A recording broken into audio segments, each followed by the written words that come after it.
For RCR TV, I'm Sean Kinney, and welcome to HetNet Happenings. We take a look at all things DAS, Wi-Fi, small cell, and much, much more.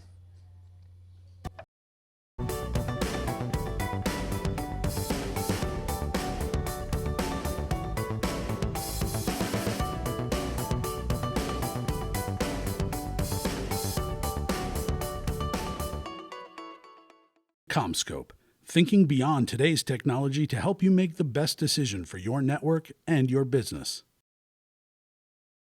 Register today for the Wireless Infrastructure Show, the premier national event for mobile network solutions, produced for the industry, by the industry.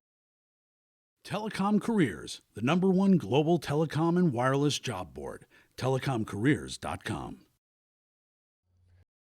Welcome back to HetNet Happenings. Today we're going to talk a lot about small cells, what they are, how carriers use them, and we're going to go over a little bit of news relative to that space.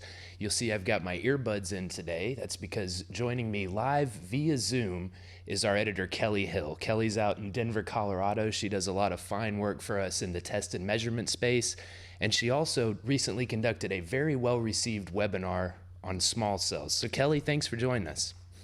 Hey, Sean, glad to be here. All right, so before we take a dive into this, just to put it in a little bit of perspective how important small cells are to carriers, I'd like to mention a recent market report put out by the Small Cell Forum. Now, they report that carriers have received shipment of some 10.2 million small cell units, and those are for both rural and metropolitan deployments. And I think if I remember the research correctly, 17,000 of those have gone for rural use cases. So Kelly, before we start, can you give us a sort of brief explanation of what a small cell is, and then tell us how they're used in contrast sort of in a rural use case versus a metropolitan use case? Yeah, sure. So starting off with what a small cell is, depending on how you define it, you might include Wi-Fi and DAS in that as well. But for the most part, when you talk about cellular small cells, you mean what is essentially a miniature base station. Pico cells, femto cells, they might handle anywhere from, maybe 10 users on up. And so these are meant to be deployed. Some of them are deployed in houses, to get better coverage there. Sometimes in the enterprise, we're also a little bit in terms of urban deployments, urban outside deployments, where anybody could basically be a user on a small cell. As far as the the rural versus urban deployment scenarios, we did just have the Small Cell Forum do their release on rural and remote applications. This kind of rounds out their release program, so they've kind of covered all of the potential use cases now for small cells. And when you talk about rural and remote, generally it's lighting up very specific areas where you might not necessarily have coverage as opposed to capacity. So if an enterprise has a warehouse in the middle of nowhere, then a small cell might be the right situation for getting coverage to that area, as opposed to there might not be very good macro coverage. You probably don't want to spend the money to put in DAS, and if you want cellular, Wi-Fi might be one option, but if you want cellular, you might really want to look at a small cell. One of the nice things about the rural and remote deployments is that you don't run into some of the same interference issues, because you probably didn't have necessarily conflicting coverage there in the first place. So they are being used. Some of the folks that I've talked to, like JDSU, mentioned that they're starting to see these, in places like the UK. And so they're definitely out there, and the Small Cell Forum report numbers confirm that. All right, Kelly, and I mentioned earlier this webinar that you conducted. I think it was about 2 weeks ago.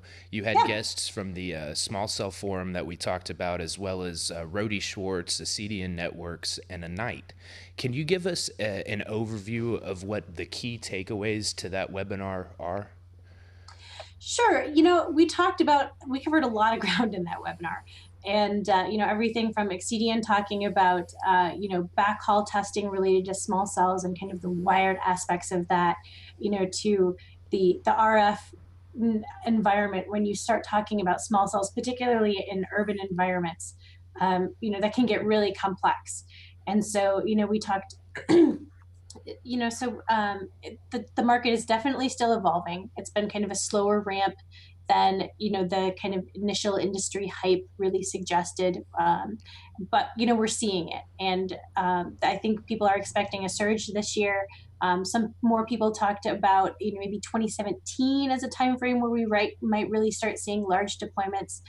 Um, but this is it's a dynamic situation, I think, in the ecosystem right now. So it's evolving.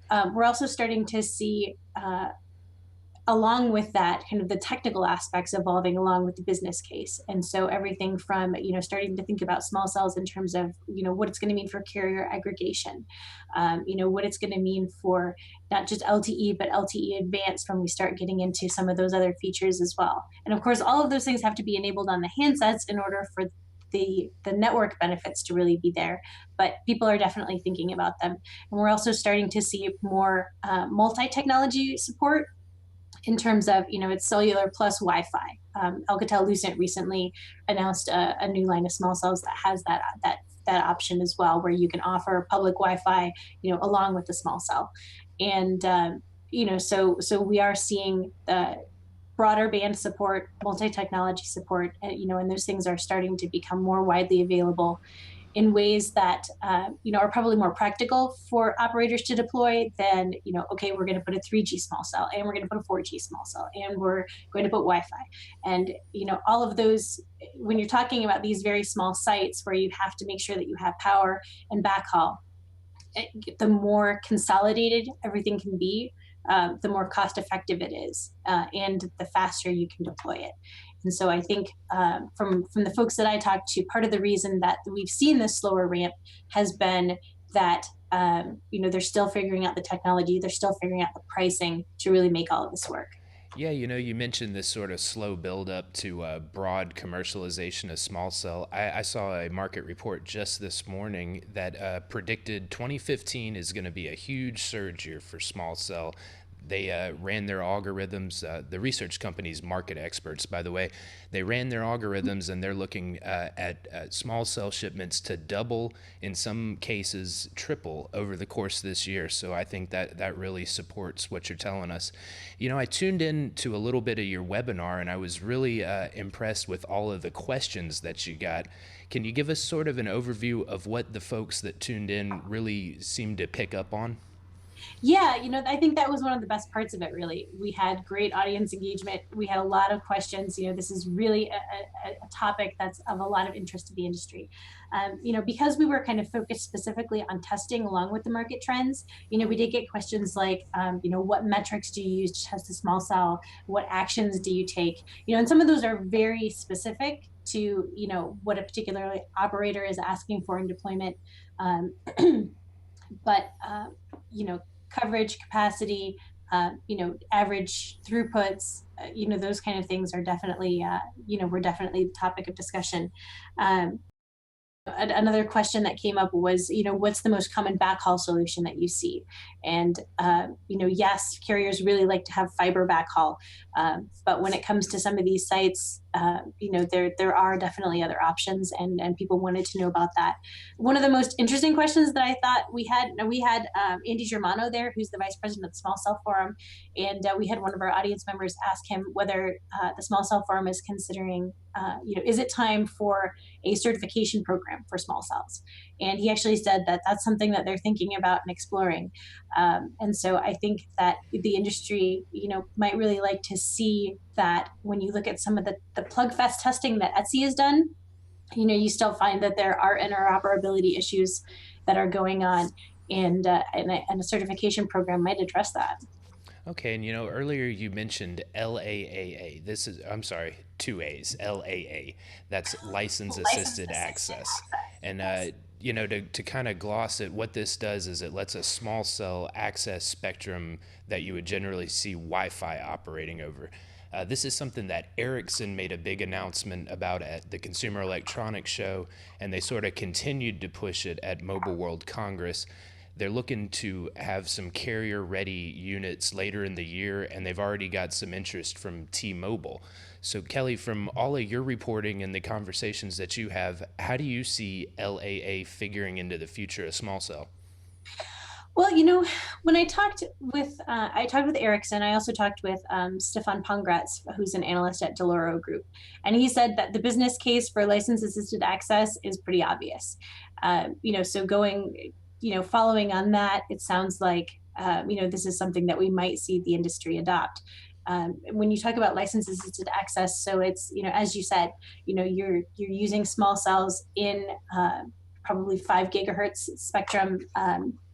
So it's Wi-Fi spectrum, it's unlicensed spectrum, and there are always issues that come up in terms of, concerns about quality of service, et cetera, when you're dealing with unlicensed spectrum. So I think there's definitely some challenges there to address, but I think you're starting to see the test industry, gear up to address, Wi-Fi to cellular handoffs there with license assisted access.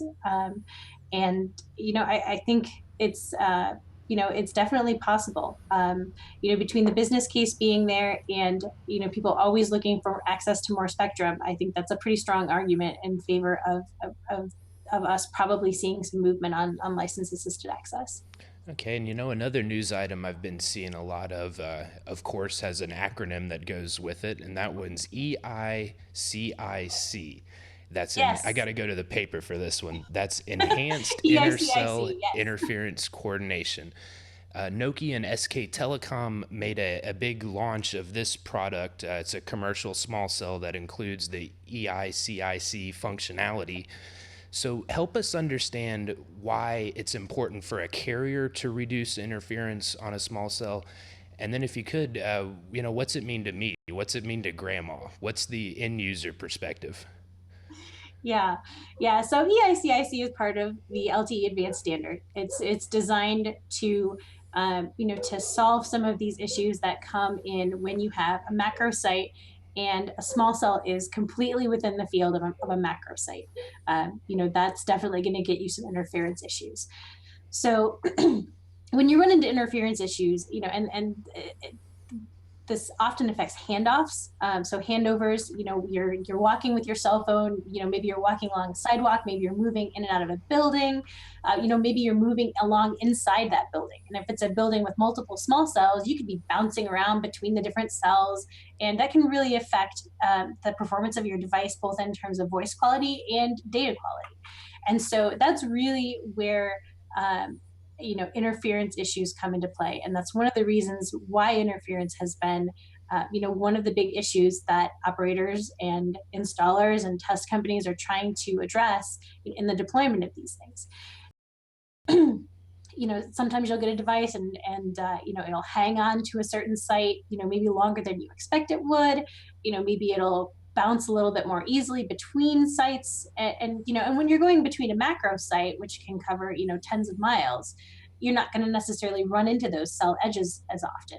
But when you're in a small cell with a diameter that's much smaller, in the dozens of feet maybe, or maybe hundreds of feet, depending on if it's a metro cell, then you're going to run into those cell edges more often. You're going to have more handovers, and that's a lot more complicated network inner workings and interactions, and it also can impact your user experience as an end user. And so that's really why carriers are putting such an emphasis on dealing with interference from small cells. And one of the reasons I think why we have seen that smaller ramp is because they're still figuring it out.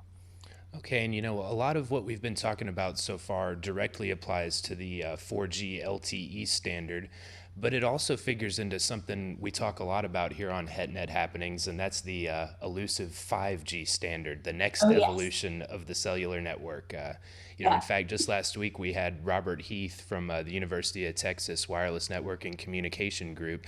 These guys are right on the leading edge of 5G research.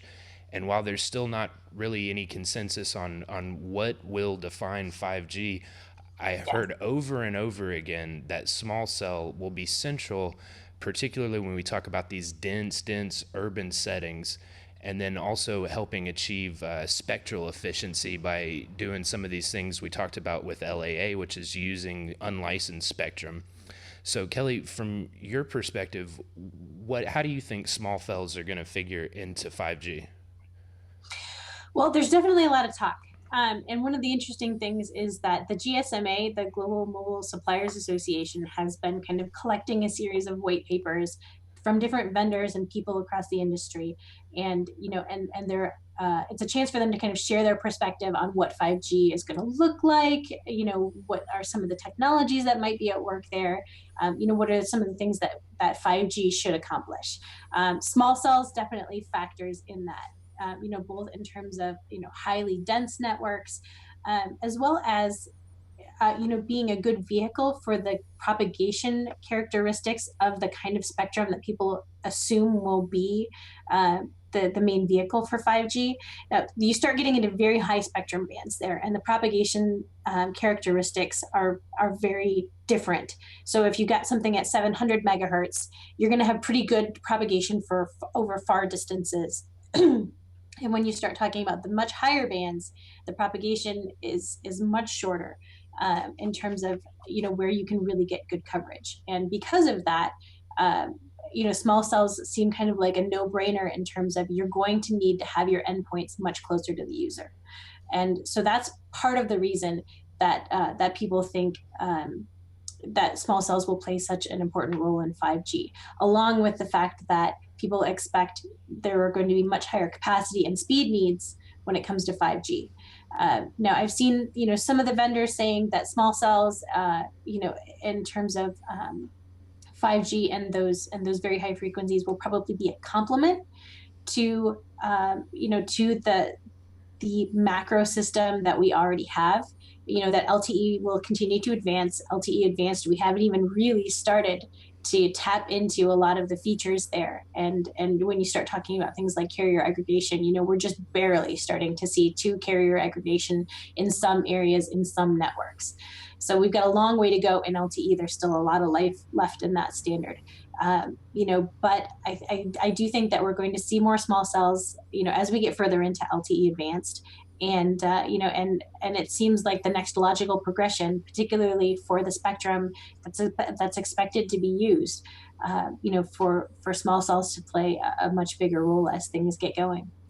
Well, Kelly, small cell sure seems like a hot topic, and I really appreciate you agreeing to join me and share your insights into it. I think we learned a lot today. And I'll probably ask you to do this again in a few months so we can sort of discuss the latest and greatest in small cell. And Great. Thanks so much, Sean. And yeah, I'd like to put in a little plug for your coverage. If you go to rcrwireless.com, you'll see lots of good information from Kelly about small cells. If you'd like to access that webinar that we mentioned, you can go to rcrwireless.com, click the webinar tab. You'll find it that way. And we've also got a late content up on our YouTube channel about small cells. So please be sure to check that out. And to the folks at home, thanks for joining us on HetNet Happenings. HetNet Happenings is a production of RCR TV. To reach Sean Kinney or to suggest a show topic for HetNet Happenings, you can reach Sean at skinney@rcrwireless.com. On Twitter at Sean Kinney RCR. To find out more about the latest in HetNet and all things wireless, dig into rcrwireless.com.